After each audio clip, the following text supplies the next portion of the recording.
Good morning, everybody. How are we doing today? My name is Dan. I'm the Jazz Shepherd.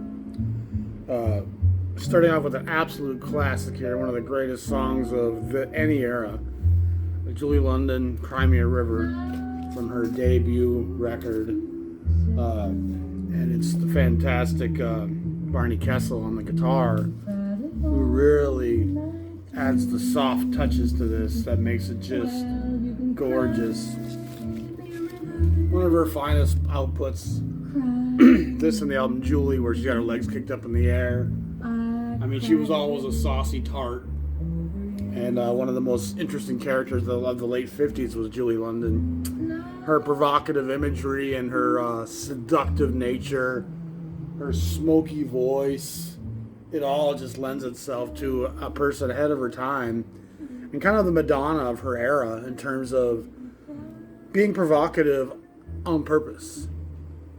I mean, stirring controversy, and I've had many record store owners over the years tell me a lot of her records will come in with beat covers because a lot of them got pinned up to the wall because in 1957, 1959, pornography was a lot tougher to come by. And her covers, while not pornographic, they certainly were delectable, delicious, and woke for their time. And as far as I'm concerned, the celebration of the female form, and the male form for that matter, is not something to be ashamed of or to be looked down upon or cast aside. We've gotten so ridiculous with the repression of our bodies and our sexuality, and we make progress at times, but we've gone backwards once again. Any animal that saw themselves the way we saw ourselves nude. I mean, and I'm not saying we should all walk around naked, because obviously none of us are that attractive, especially once we get over 25, 30 years old. But we certainly aren't living that astral life that we should be living in terms of how we view ourselves. But again, "Cry Me a River" is just one of the most gorgeous songs of all time. I mean, even the cleavage that's kind of being revealed there is brings you right to the edge, don't it? See the pun I did there? Right to the edge of the record. Kind of leads your eyes right down to that little crevasse. But yeah, she was something. She ends up on the show Emergency. I think she was married to Bobby Troop, who also starred on Emergency, who was a great jazz piano player and actor in his own right. Wasn't it Bobby Troop who did Route 66 first? I get him confused with another fellow, but I'm pretty sure it was. But he also had some jazz records as a piano player, as a talented guy. And Julie, her records, especially through the early 60s, late 50s, like most jazz singers, as I've said many times, she's under the overarching reach of the label she's recording for, which in her case was mostly the Liberty label. And so the bands that she was working with, the producers that were on each session, really steered the direction of what she was doing, which can lend itself to some records being quite jazzy and some being quite poppy and some being quite... I mean, there's some that are called the blues, but they're never really bluesy in that sense.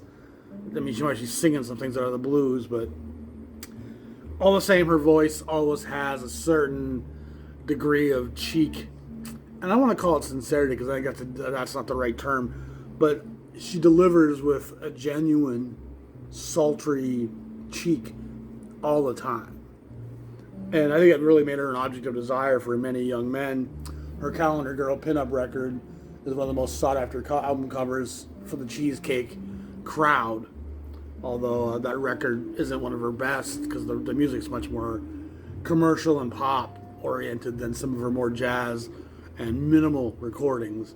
I find that when she's in a limited setting with a guitar, bass, a piano, some small ensemble, she really has the dynamic to be pliable and open up some of that space with her voice. And again, she's never going to be a Sarah Vaughan or even an Ella Fitzgerald. She never really belts that deep guttural voice. It's more of a soft, but like I said, smoky and sensual thing that, given the room, is always a wonderful listen. Again, I need to appeal to people's help here for the channel and for the coffee shop. If you want to help out this place, money's tight, and I hate to have to ask, but I had a tenant in the basement. I think he disappeared on me. I got a mortgage coming up. I don't have the money to cover it. I'm trying to stay on top of things.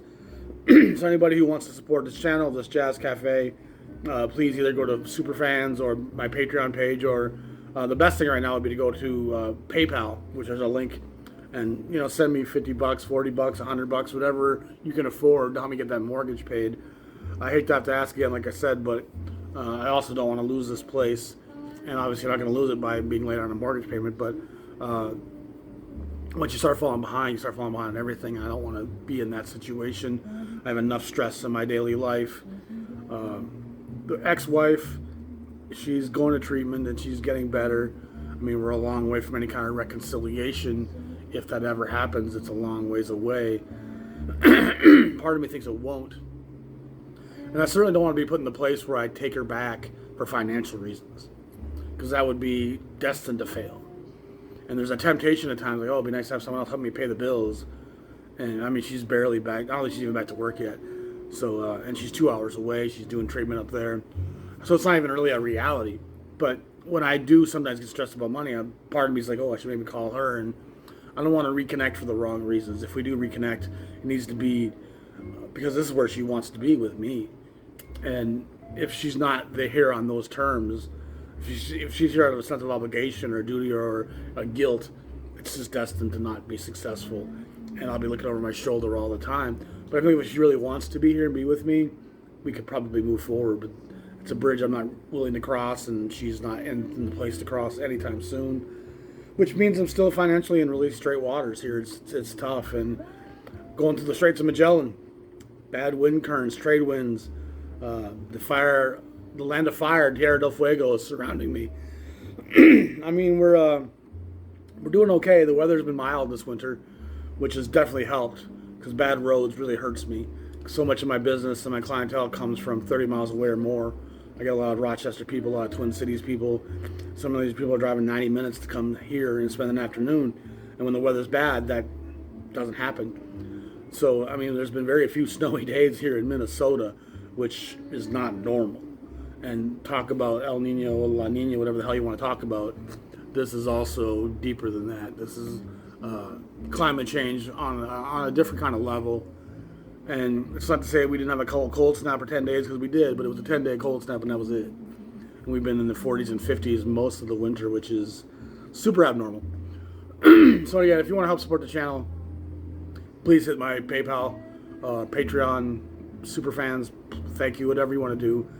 But and those who've already donated the last month, thank you so much. There's been some generous offerings that have helped me stay afloat. And I'm looking forward to the place where I no longer have to be in the pulpit asking for money, because that kind of dilutes the message.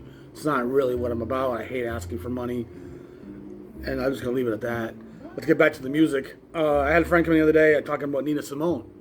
And Nina, of course, was a very powerful voice for social change and activism, leader in the civil rights movement, not one to be easily stirred and moved by the direction of labels and managers and pop currents. She was always on her own kind of page and platform, and was never afraid to be a proud, strong black woman, in spite of what it might have cost her at times in the business side of things. And she initially signs and does some recording with Bethlehem in 54, 53. Gus Wilde and young Creed Taylor are recording her. And Gus Wilde didn't see a lot of potential in her, thought she was a bit of a nappy-haired black lady, black girl. She was really young. And they were looking for something a little more polished, I think. But Creed Taylor, I think, got it. And Creed wasn't long for Bethlehem. He was off soon to ABC and to Launch Impulse. But she did some early recordings for Bethlehem.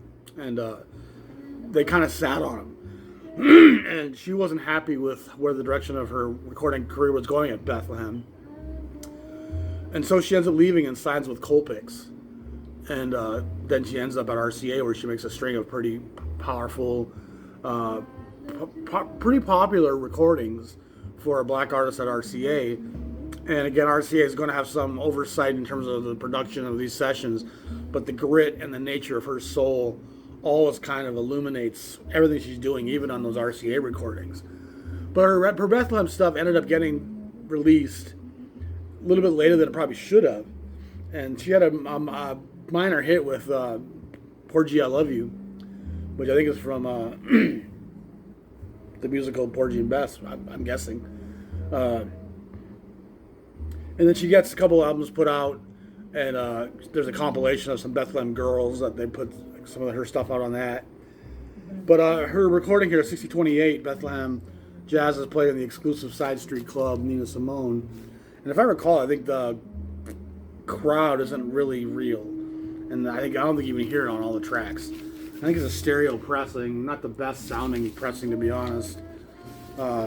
Just in terms of its condition. And it's weird because I cleaned it, it looks fine, but it plays worse than it looks. And she's backed here by, I think it was Al Heath. I looked yesterday. And the version here of Little Girl Blue is fantastic. She intertwines Good King Wenceslas with Little Girl Blue. And she's a fantastic concert piano player in her own right, as well as a very interesting voice. Mood Indigo, the Ellington track. It's really quite... And My Baby Just Cares For Me is one of my favorite songs. And Sinatra did it, and a lot of people did it.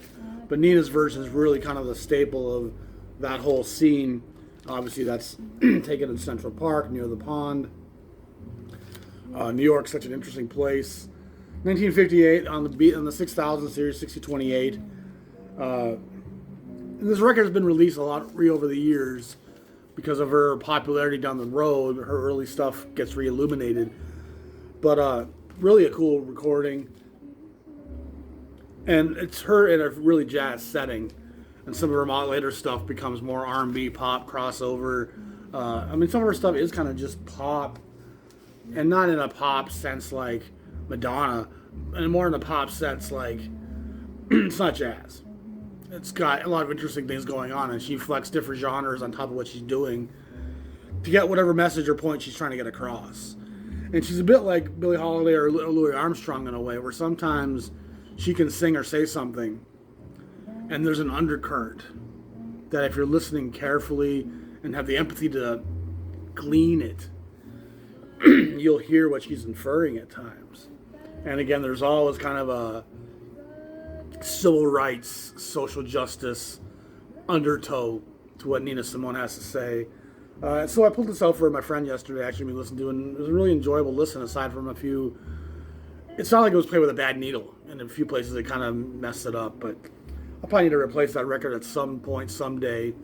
But with so many records, you don't really get the point to worry about one that's a little bit imperfect, as you could say. A really cool record here by John LaPorta.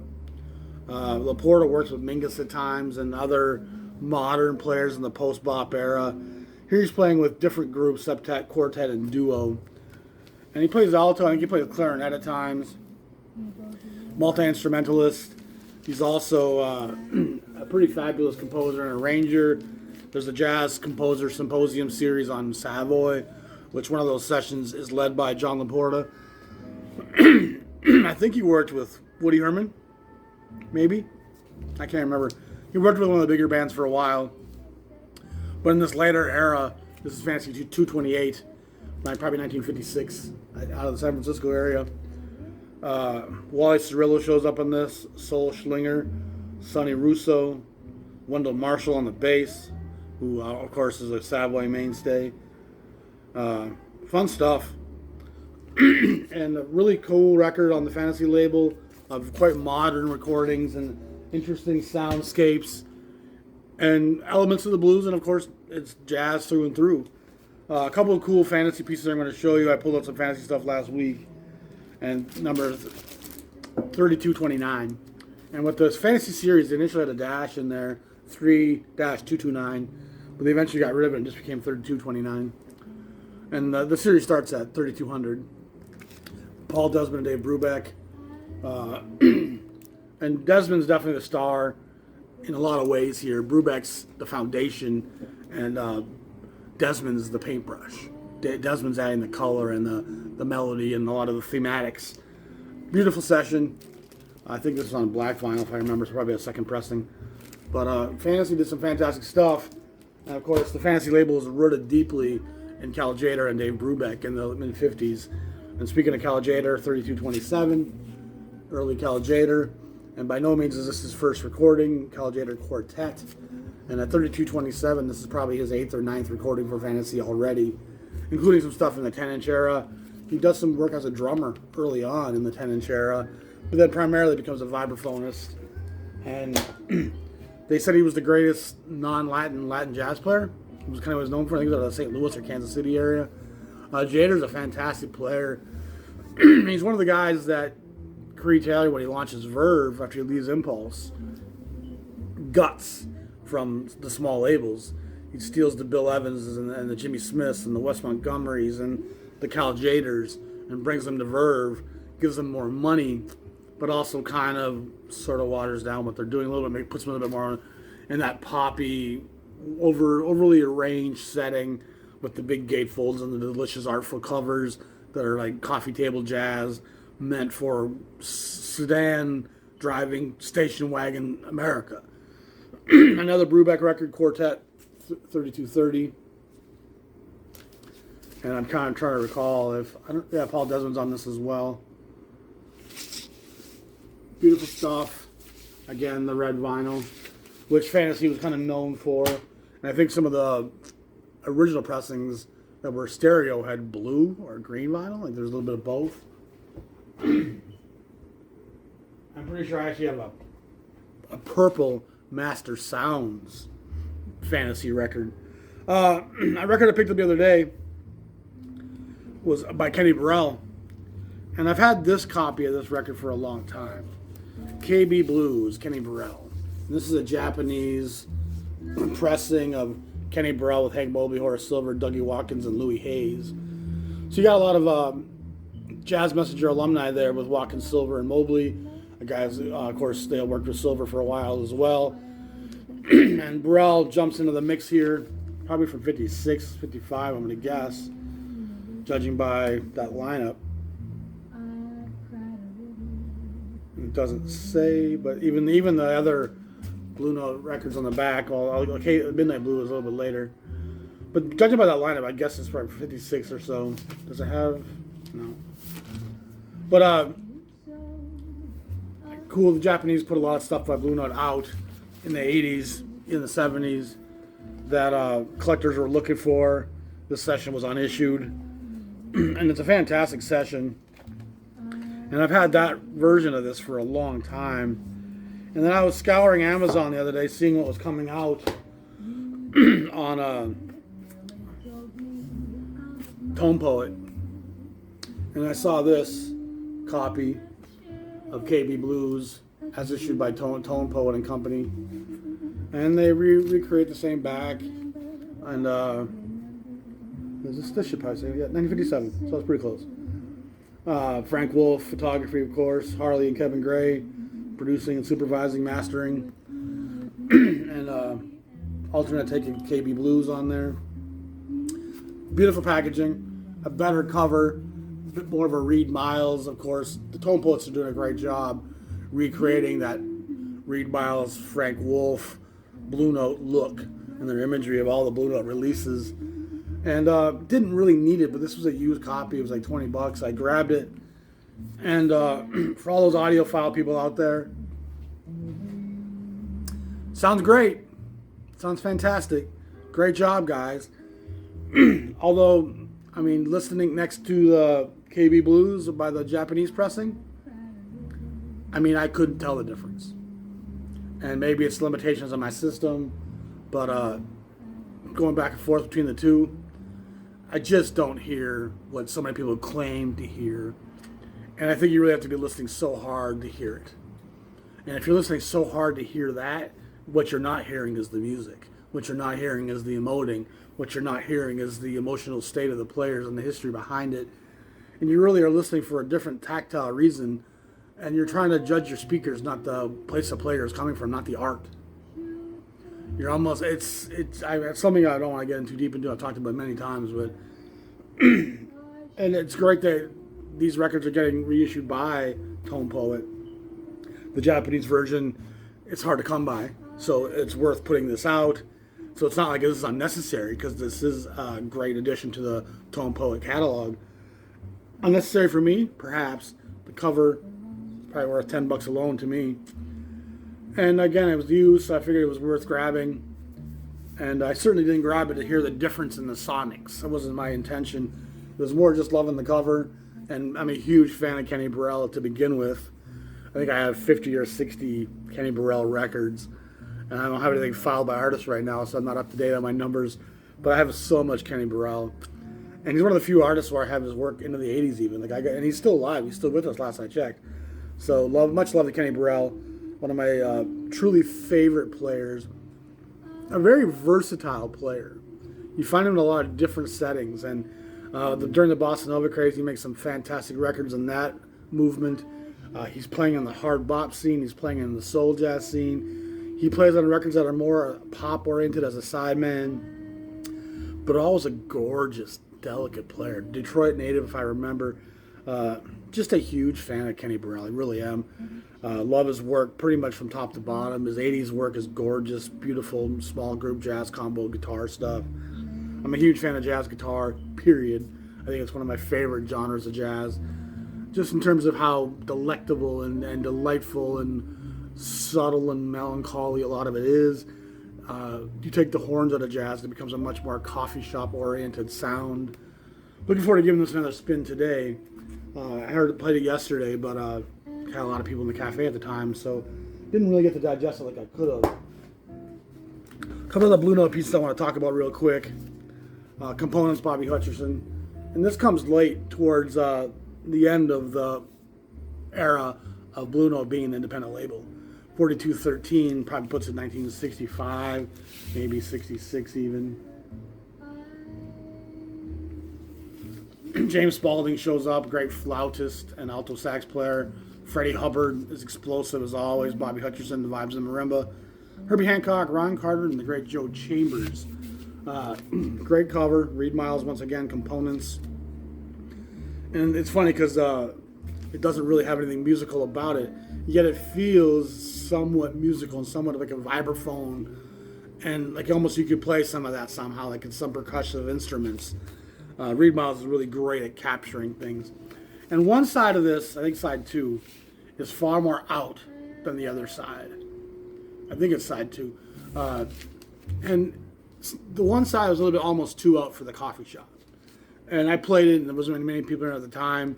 But the one side I enjoyed more. I thought it was a little bit more apropos for where I'm at, what I'm doing. Great stuff. And Hutcherson's a really interesting guy who ends up being kind of at the edge of the avant-garde. Never dives too deep into it, but definitely was willing to experiment with what was happening in the scene. And Spaulding always seems to be kind of in that same place where he's always on the edges of the avant-garde as well. Another record I listened to from that same era, 4212, Lee Morgan, Gigolo. Not one of my favorite covers. The font and just all of it's kind of a bit mundane for where Blue Note was at that time. Wayne Shorter, Harold Mayburn Jr., Bob Cranshaw, and Billy Higgins. Good stuff. Morgan's such an interesting player, full of ferocity, full of honest integrity. And Morgan's a bit like Coltrane in regards of his integrity and sincerity is always of the highest regard. It's always the highest of marks. There's some guys you feel, I don't say phone it in, but go through the motions a little bit and play standards and play comfortable and familiar and don't challenge themselves or aren't too probing inside their interior. And with Coltrane, with a guy like Lee Morgan, you always have this guttural aspect, this integrity and this soul gut-wrenching exploration of my mindset. He's really dark and deep and honest and expressing how he feels. He doesn't really withhold his mood. His mood really comes across. And I find him to be one of the most moody players of that era. He's a guy that really seems to project and come across based on how he feels that day, which is kind of the essence of jazz at its root, is the expressing of my emotions through improvisation. I mean, it's not about virtuosity, people. It's not about talent and about ability to read music or how great a composer you are. It's about my ability to express my emotional state via improvisation. within the moment, just expressing how I feel. That's what makes jazz one of the coolest art forms of all time. That immediacy, that honesty, and the virtuosity is a byproduct of having to be there often. Something I've just expressed many times is the shaman who carved the great masks in Africa to protect his village at night. His intent was never to be the greatest carver of all time. It was to be the best protector he could be. And by virtue of wanting to be a great protector, he carved many masks and thus became a virtuoso, a great carver. But it was never what drove his engine. It was never the fuel. Ego was never a part of it. It was the spirituality of the necessity of to protect myself and my village from evil spirits. And the jazz player who called out on the Queensboro Bridge and recorded and played, practiced and rehearsed in their basement, in their attic, for 10, 12 hours a day, and played till their mouth was numb and their lips were bleeding. They weren't doing that to be the best player on the trumpet or the saxophone or the trombone of all time. They were doing it because it was a place they felt safe. It was a place they felt escape. And as a white American, white Canadian, which I am, it's not something we can really grasp. And so white jazz players, even as great as they can be, can never really quite understand that pressure, that weight, that load that came with being black in America, especially pre-civil rights. Not knowing if today was the day when I step out my front door, might I be arrested or even killed for something I didn't even do and never come home again, never see my horn again, never see my family, my wife, my children again. That was the reality that lives over them every day. And you can't sit there thinking about it all the time, but it's always there. It's a bit like Tony Soprano and the Sopranos, talking about that piano hanging over his head all the time, waiting to be shot or arrested. And you don't want to think about it, but that weight is always there hanging over you. The reality of your situation is dire, and there's always a vulnerability and moments from disaster. And you might not even be the guilty party or responsible for that outcome. And in Tony's case, being, of course, a mafioso and having committed crimes and homicides, some of that's more of his own doing. But being born black in America wasn't a choice you made. It was just a jacket you had to wear. And it's not something you can hide. You can hide being in the mafia in the supermarket. You can't hide being black no matter where you are. And that load was a lot to carry. So that rehearsal, that constant playing was a place of safety, a place of refuge, a place of solace. They could voice into their horn all that fear, that anxiety, that tension, that anger, that fear, that doubt, that optimism, that hope. And that's such the expression of jazz. That's the point of it. That's the message. That's what it's about. And anyone who's listening to it to hear how good their speakers sound, you're missing it. Anybody who's listening to it hear how good the compositions are or how good someone is at their scales, you're missing it. It's not what it's about. The notes are there to express emotional state, to vent my fear, to vent my doubt, to vent my weakness, to find strength, to put that mask on and to have enough boldness and strength to go out and finish my day. That's powerful. That's the message. That's the art. And yet, who else on YouTube's even talking about that? Who else is even, I guess maybe you don't want to just copy what I'm saying, but if you're not listening to jazz and hearing those things, you're not listening to jazz. You're listening to it through a very different. If you looked at an African mask and didn't comprehend that somehow those carvings and that paint was meant to ward off spirits and how dangerous those woods could be at night. Enemy villagers, tigers and lions, elephants and buffalo. Those buffalo kill a lot of people in Africa. There's a lot of danger in those woods. Spiders, snakes, poison darts. What might befall me today? What neighboring village might come and war against me and my people? The unknown. That comet in the sky is terrifying. What is it symbolizing? I better carve a mask to protect myself and my village. And if you don't look at that mask and wonder those things, and you just look at the paint and look at the carving and go, oh, it looks so good on my wall. I'm guessing the person who carved that would be rather disappointed with that.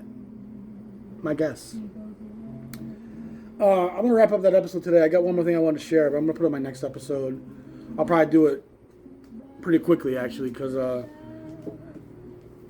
been putting a little more time between my episodes, in part because I've been really busy, but in part because it just I seem to get more views when I let it run for a week or so. But anyway, good episode. I enjoy talking about all that stuff. Remember that Masks of Protection. Something you need to carry with you when you listen to jazz. And a guy like Lee Morgan, you can hear his emotional state. You can hear his personality. And again, the three brushstrokes of jazz I talk about: environment, experience within that environment, and then personality. It's how you handle your experience within your environment. And Lee Morgan's personality just dives out of that horn every time he plays. And you really can feel some of the tension in his art and some of the expression of the frustration of tyranny and the frustration of the terror and the willingness to fight for his fellow man.